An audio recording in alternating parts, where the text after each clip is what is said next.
guess with something like this is all entirely my own conjecture.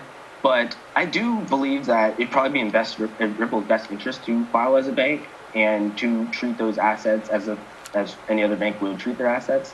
But the real question is, what do you think would happen? Now, I think the best thing to happen for everybody is for them to become a bank and to operate in that capacity. They could probably get the easiest regulatory clarity in that respect, because then they can essentially adopt all the banking regulations and then abide by those. And those won't be perfect, but those will like set 80% of the structure for what type of legislation that needs to go forward for managing these digital assets. Because obviously we already deal with regular assets, so adding a little bit more isn't that much more.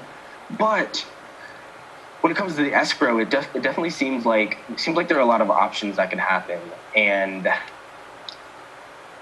most likely option, like I said, I think the best case would be Ripple becoming a bank, but most likely option,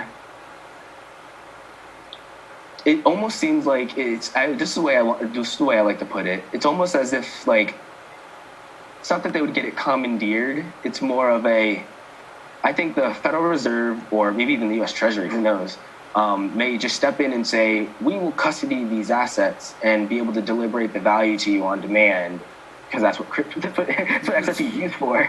But essentially treat the XRP like any other deposit that a bank would essentially hold, while Ripple may essentially have the rights to the XRP and uses, and there may be, and that's the thing, obviously, whoever's holding it, whether it's the Federal Reserve or the Treasury, are just going to be using it for enterprise. Like, they're probably going to issue whatever on it. No, I'm not saying this is the case. It's just, like I said, my own conjecture. But, and part of the reason I believe this, too, is, well, with Ripple having all that, and it's not even that they really have the escrow, it's that they are the primary, they're the primary